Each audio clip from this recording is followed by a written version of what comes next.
host, Ann Kelly. Today's guest is Dorielle Caimi. Thanks for joining us tonight. And where are you at? Who, me? Yeah, you.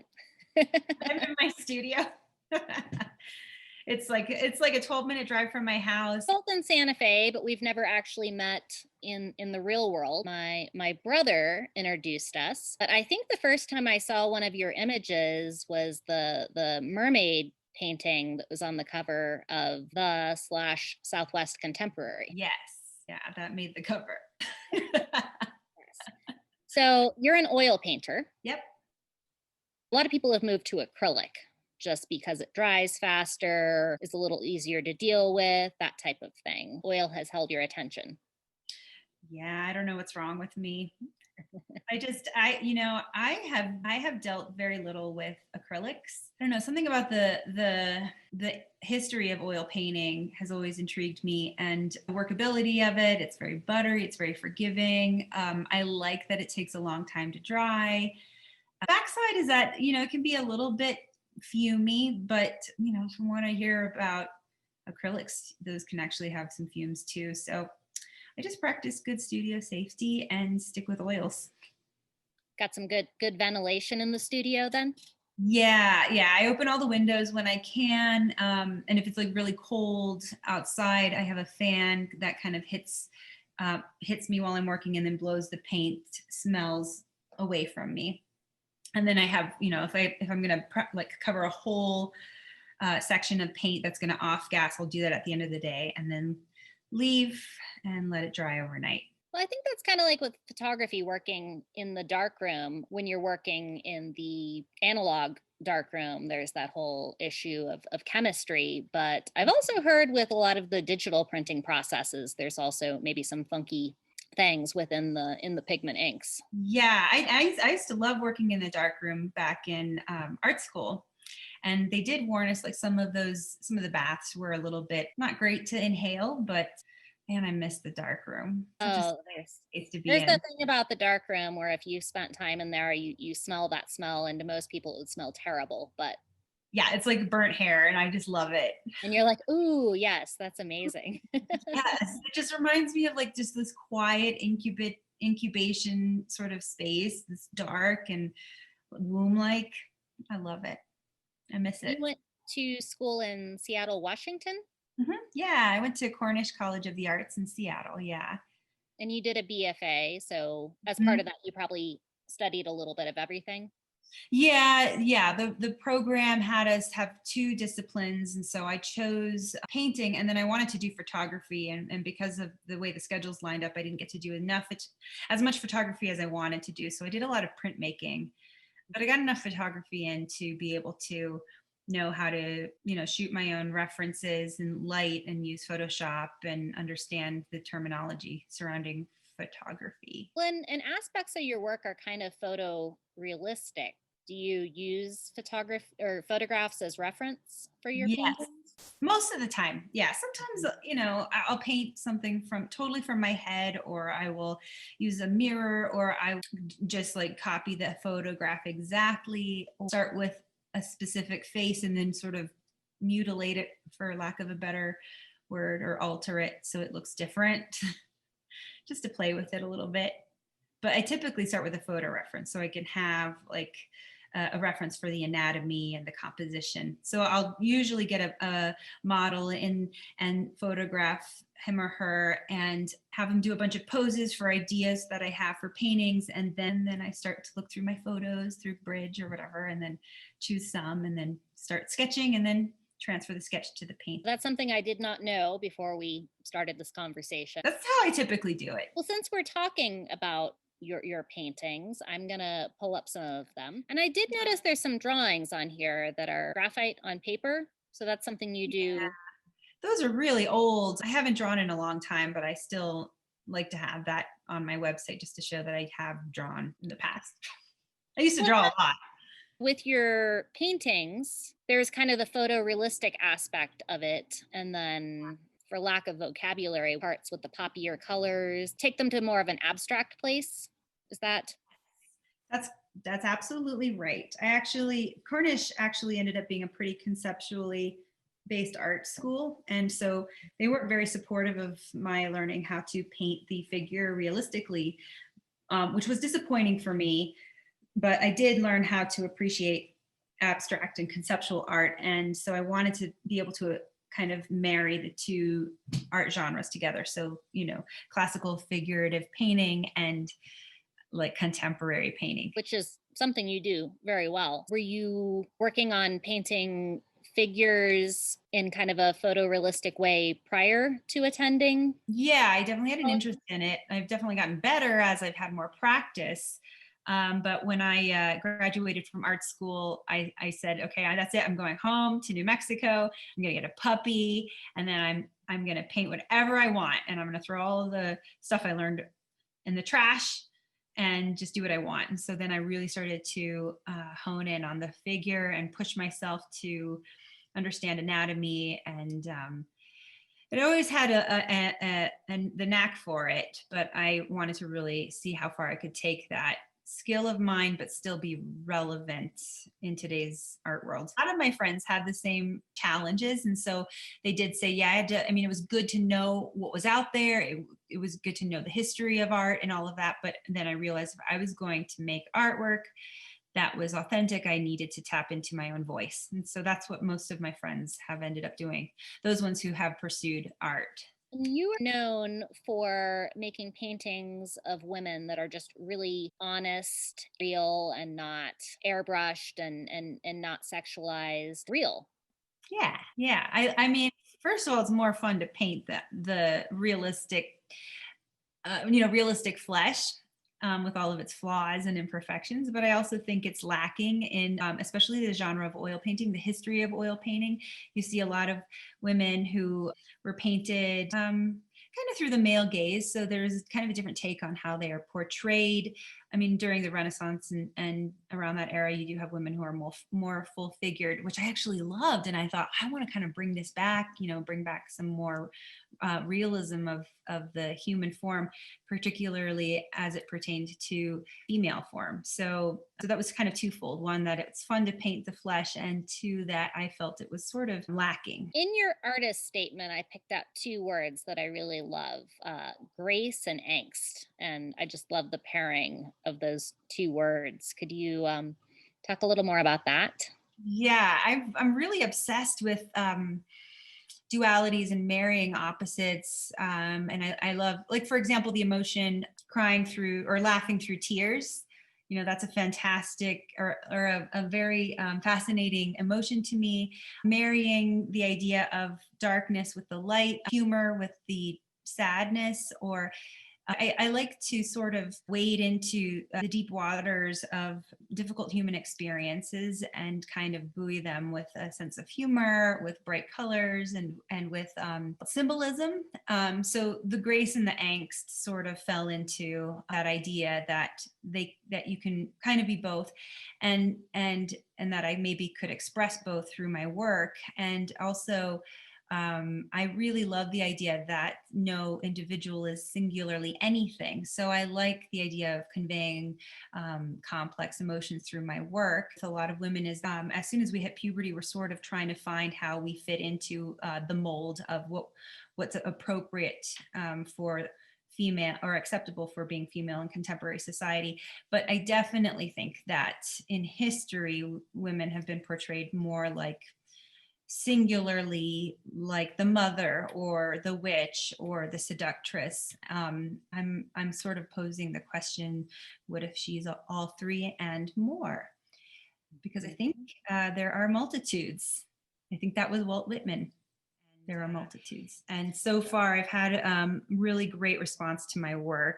A lot of people resonate with what I'm doing, which is cool, because I was a little nervous when I started painting all this stuff. Like, this is so weird, Dorielle. What is wrong with you?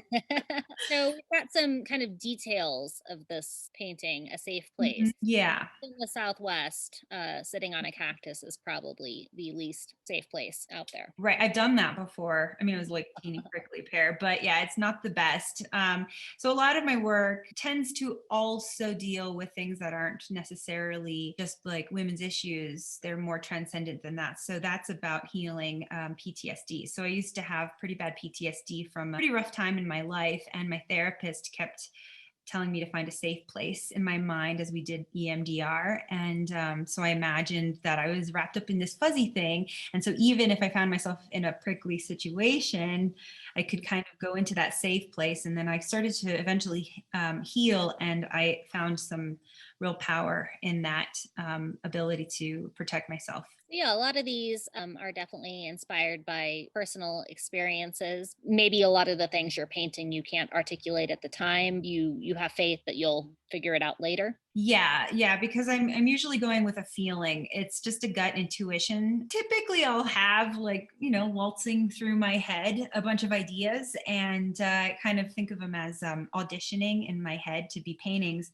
And when one comes to me and I feel like goosebumps and like that's exciting, that's electric, that really excites me to paint, I just go for it and I don't ask questions. I don't try to figure out why I get that excited feeling.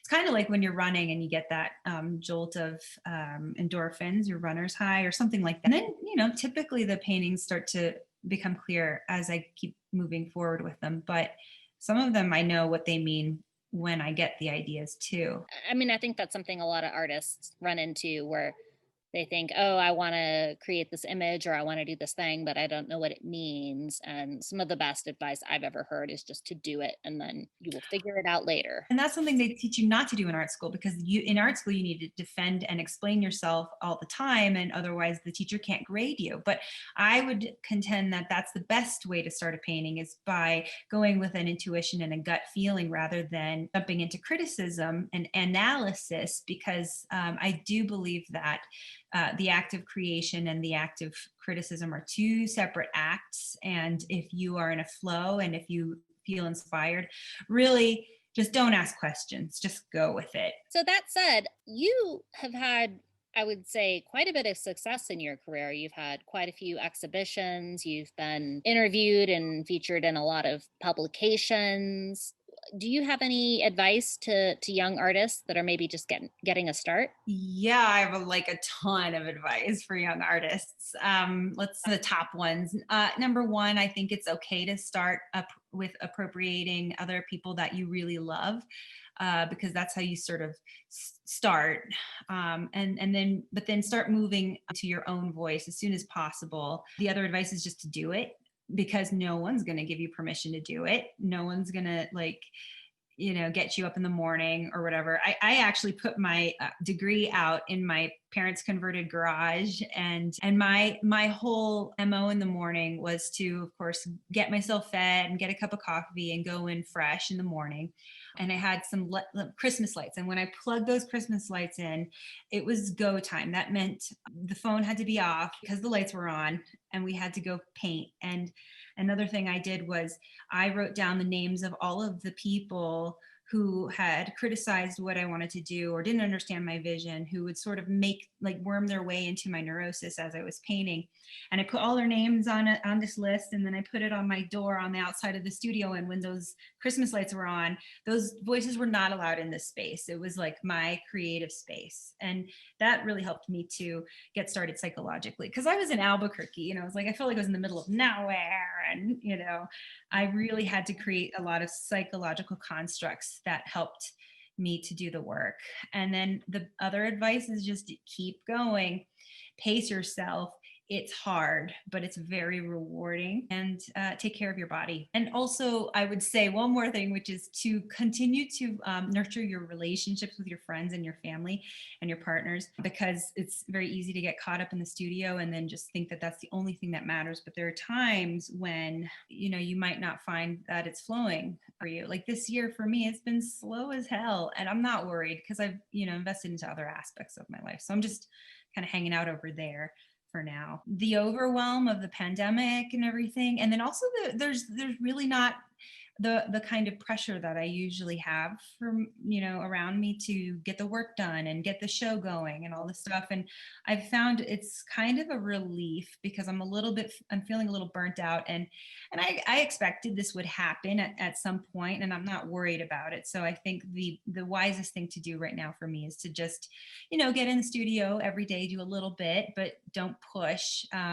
because I don't want to reach the point of chronic creative fatigue. Yeah, I think we all need to give ourselves permission to do whatever feels right. And then, because of all of the quarantines and things like that, I've just been having more time to go inward. So I've done a lot of like personal healing and therapy and just really focusing on that kind of more internal stuff. That was something we talked about a lot in art school, is how to sustain an art practice over the course of a lifetime, and how do you deal with fatigue, and how do you deal with sustaining the longevity of a career. One of the things we all sort of agreed on during our discussions was that sometimes we thought that it would probably come to a point where you need to stop doing the art and go out into life so you can kind of refuel. And then I think there's a saying, art informs life or life informs art. I think it's life informs art. So it's, for me, I'm kind of going out and getting ideas right now. I'm in gestation. Yeah. Absolutely. I mean, there's the actual physical act of painting and showing the paintings, but yeah, if you don't have that fuel, then where's it coming from? Exactly. And if you're already tired, like I could probably, when I feel kind of fueled up again, I could work and work and work without a deadline. But I've been pushing myself so hard for 15 years. It's definitely time for me to not freak out as much. Like one of the reasons I pushed myself so hard was because I thought, I only have so many years to launch a successful art career before I become a mom, and then I'll have to let go of my art career and become a mom. And now I'm realizing, like, actually, this is the perfect thing to do as a mom: paint at home or whatever. So I'm kind of realizing maybe I can pace myself a little more. One of my favorite of your paintings, I think, actually deals with that. It's the woman with the stork on her head. I had read somewhere that was kind of specifically what that image was about. It's called The Weight, Weight. And that would be on your website. Pull that back up, where I go and often find that image. You've kind of just recently started painting men. Is that accurate? Yeah, semi recently. About 5 years ago, I started to paint men, and I still could paint more. I think I've only painted 3. So that is a new thing still. Yeah, because I figure, it's important also to talk about how men presume that other people would see men the way I perceive them. Like, this painting is called Forgiveness, and it was painted during a time when I was really angry at you men in my life. Family members realized that they were just humans, and I had expected more from them. And so I painted this guy who was a genie, so he doesn't have a bottom. And then I allowed myself to stab the painting kind of as a cathartic release, kind of like the way we tell a child to scream into a pillow when they're upset or something like that. So I allowed for the expression of the anger, was seeking find forgiveness and understanding. So this painting was definitely very cathartic and personal for me. And originally the title was Forgiving the Men We Mistook for Wish Granters. It's not supposed to be violent. It's supposed to be a sort of illustrating the path to forgiveness. And you changed the title? Yeah, to just forgiveness. And you sell both original paintings as well as prints.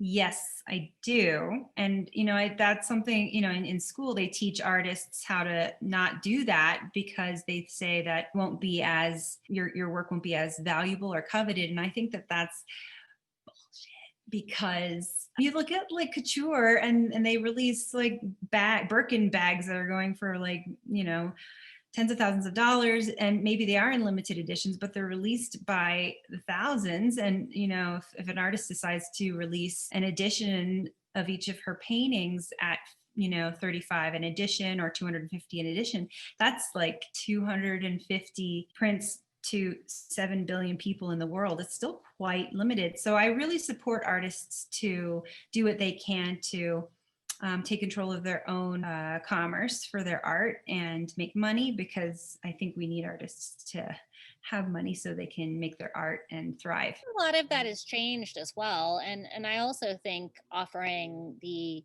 small edition print run also makes it maybe a little more democratic as well, in that maybe I personally can't afford to buy this original painting right now, but maybe I could pick up a print. Yeah, And that's exactly another reason why I do it, is because I have a lot of people who want to own the image, or it really resonates with them, and they can't buy the original. For one, it's maybe too expensive, or maybe it's sold. And so it feels good to be able to get the work to a broader audience. so I'm curious about this particular painting. I really like it, and I'm just curious what you have to say about it.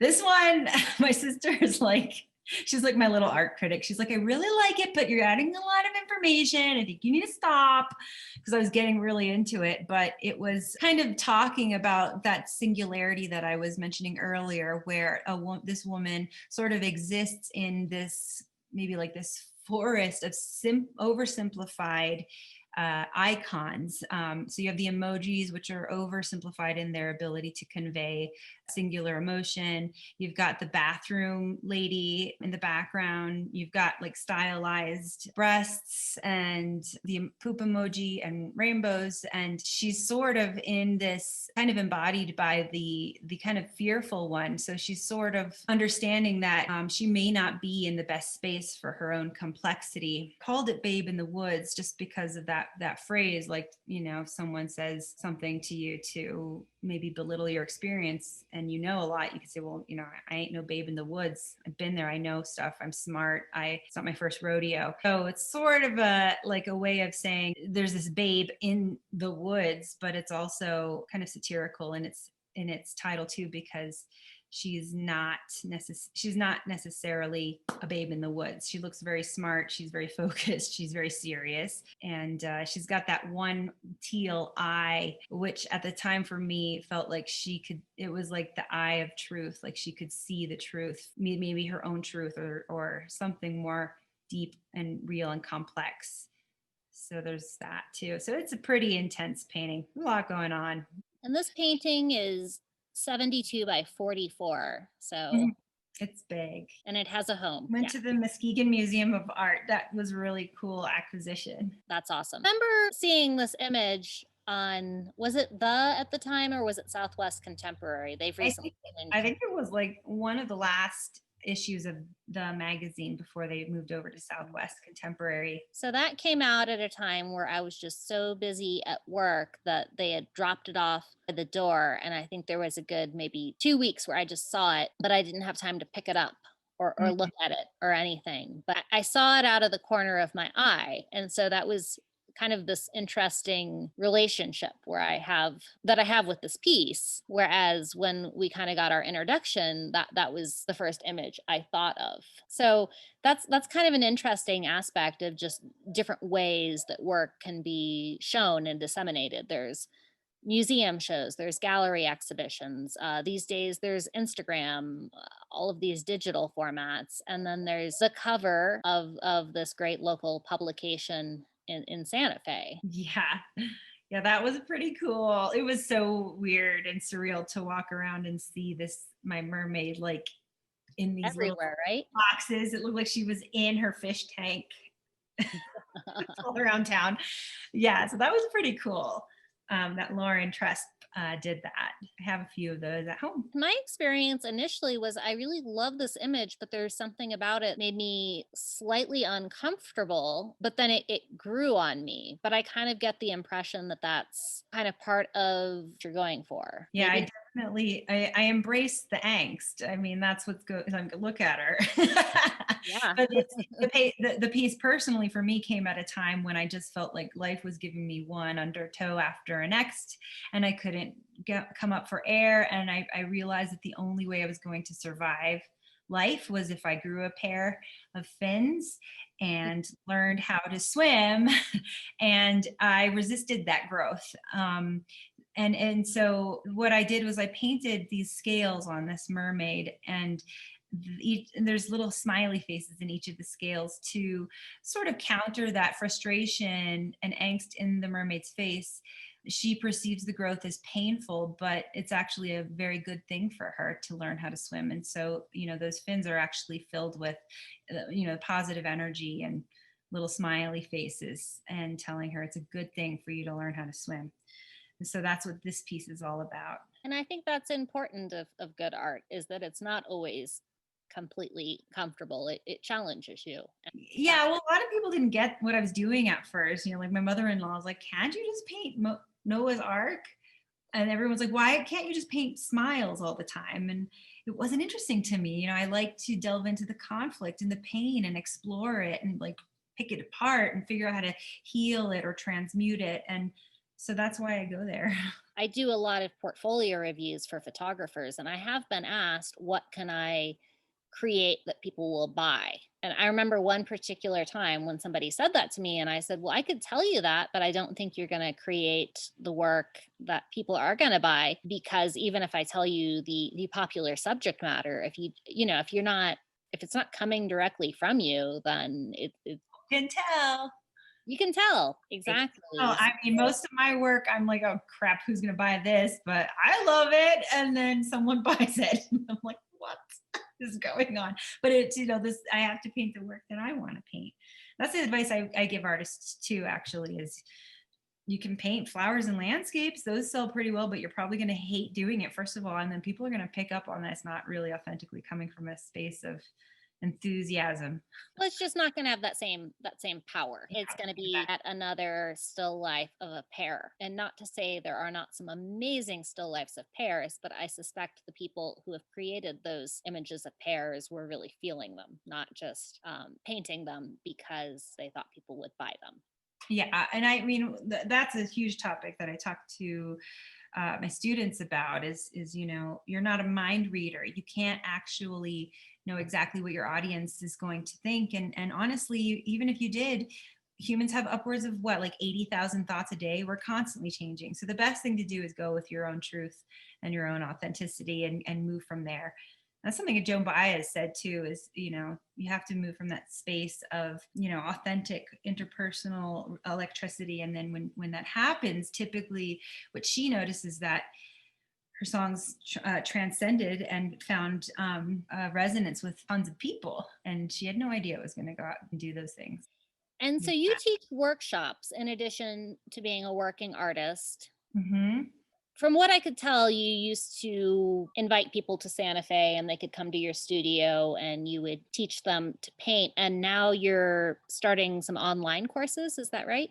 Yeah, I think, I decided today, I think what I'll do is I'll just start small. I'm going to do like a test run of a few people on Zoom, and we'll do like a small workshop to see how it goes. And then I can open up a broader curriculum. But I typically will bring 6 students. They'll come out to New Mexico, or some of them are already from here, and I set them up with their easels here, and we have lunch and we go out to dinner, and it's a wonderful time and I love it, but it's just not happening this year. So we'll do a Right. Zoom. But hey, like we said earlier, we've all discovered Zoom in 2020. Yeah, It it seems pretty user friendly. I think I it could get. existed prior. Yeah, when everything started, my friends were like, "Let's do a Zoom call." I'm like, "Oh, cool. What's that?" What's that? Yeah. And here we are now. Yeah, I'm like, "Yeah, I know how to do Zoom." She'll send me a link, I know the password, and here we are.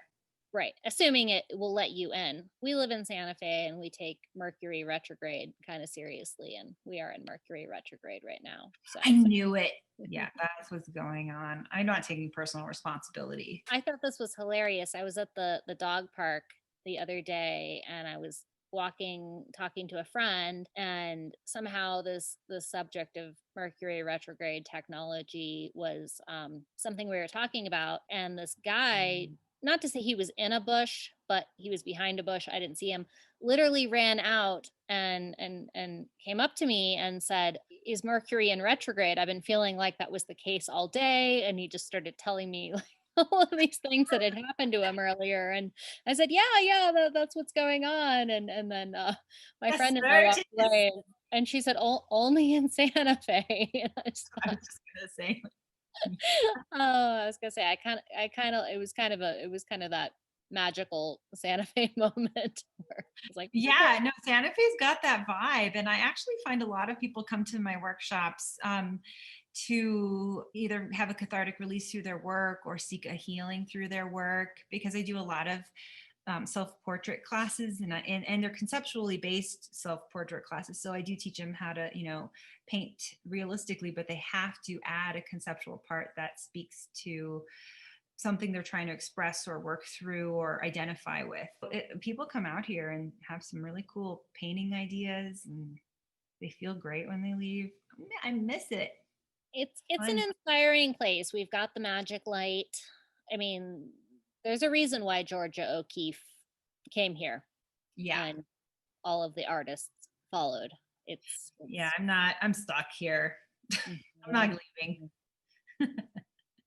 So, animals in your paintings. There's kind of a common theme of animals, and I feel like that stork is coming up soon. Conceptually, for you, what is the role of the animals? I did a lot of animals for the first 5 years of my career. I really liked the idea of what kind of energy an animal could have and conceptual impact it could have, especially an oversized animal.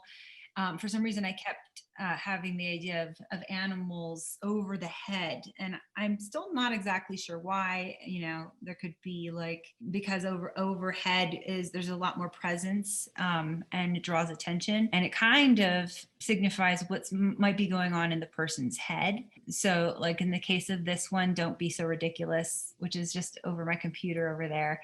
That's just how commenting on how we go through various struggles in our lifetime, and they might be pretty big for us at any given point, and other people might not understand, and they might call you ridiculous because you, I don't know, can't get over a relationship, or you're a little kid and you can't figure out how to tie your shoes, and it's a big effing deal. And so it's sort of commenting on that, like, this is ridiculous, but she's obviously having a rough time of it. And so it's sort of a satirical piece on how, we each go through our struggles the way we go through our struggles. It's just the way it is. Love that one. So yeah, so this piece, I actually found out, I knew I had something going on, but for a very long time, but I had tocophobia, which is an intense fear of pregnancy and childbirth, which is actually what I've spent the most of this year working on healing. And I had a breakthrough. I feel fine now for the first time in years and years, but a lot of my work does reflect that fear and apprehension and the weight of it, and the magnitude of the implications of being a mother.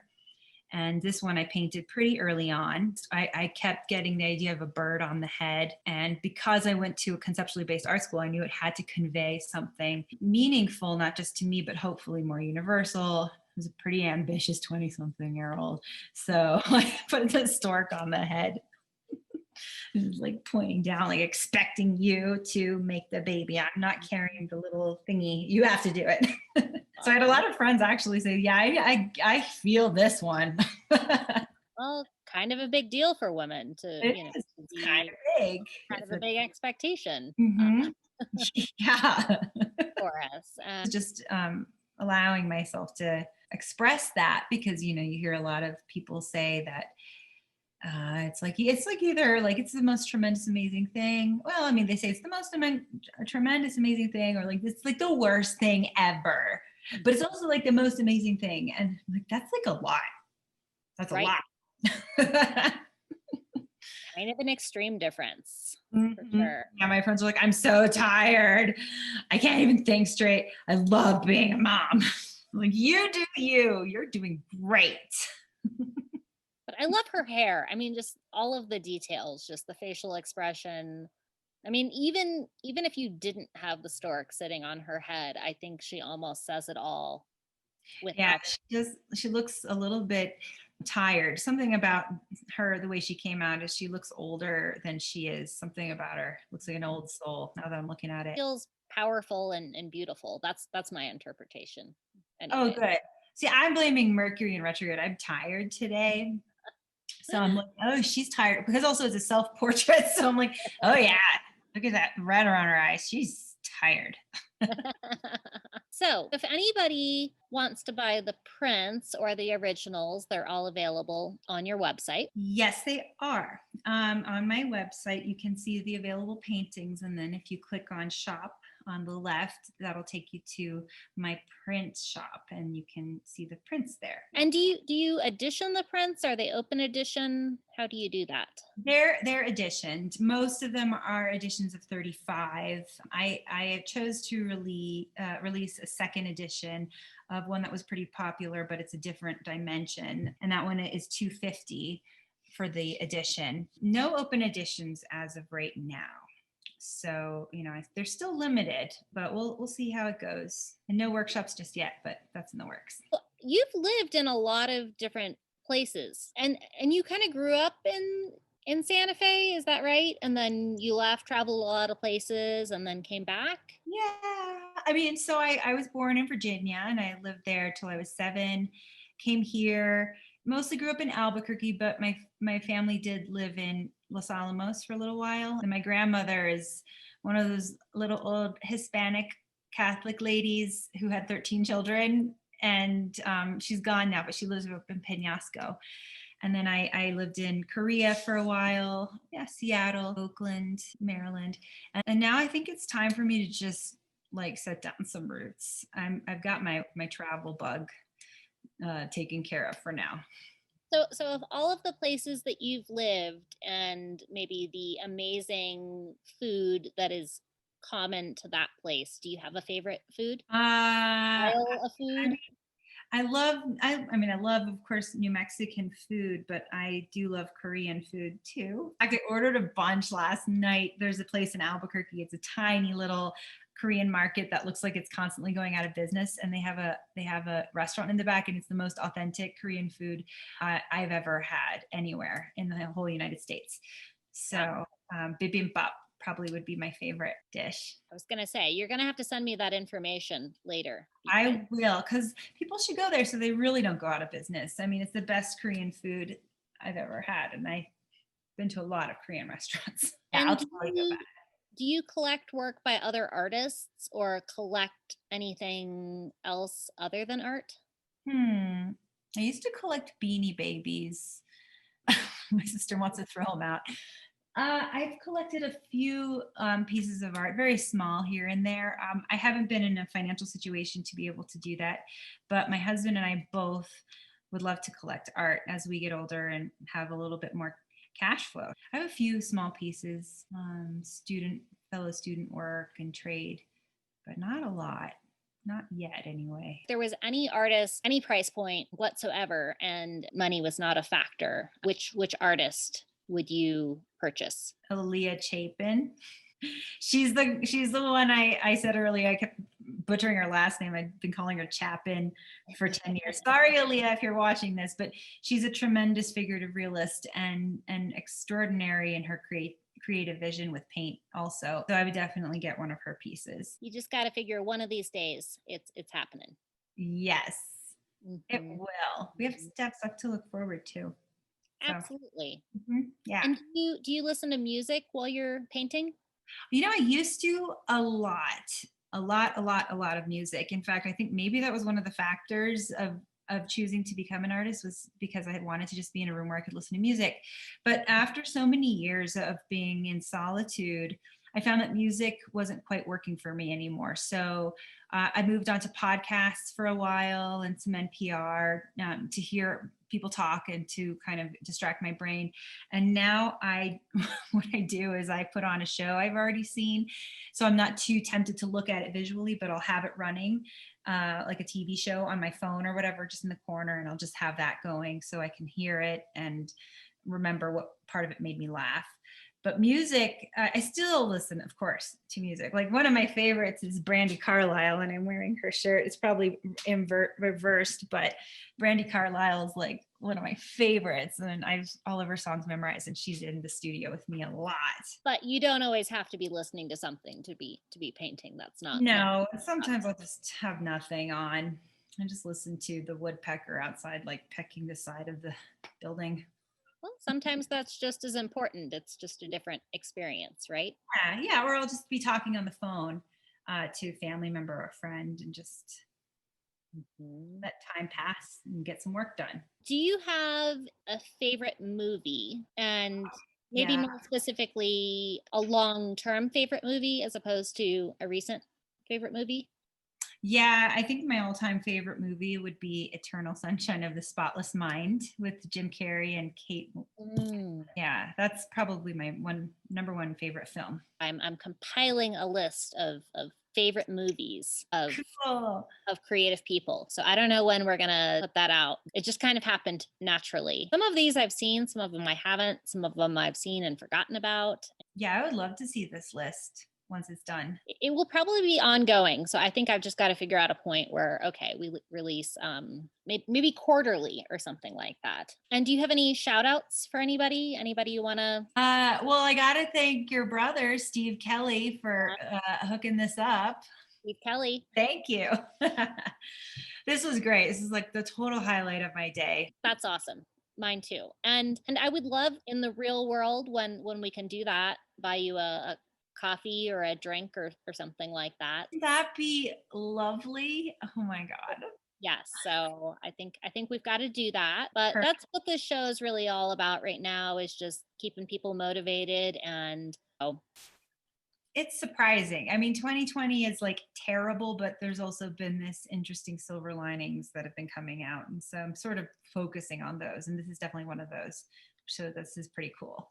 I mean, I think that's what we got to do. I mean, we can't ignore everything negative that's happening. Just focusing on, I guess, basically, I just want everybody to stay inspired. That is kind of my goal. Right. You can't fix anything if you're just depressed. So let's keep inspiration going and keep moving forward.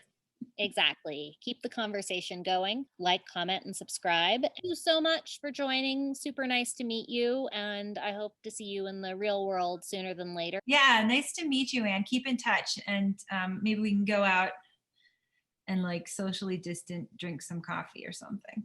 Sounds good. Well, have a good night. You too. Mwah. Talk to you later.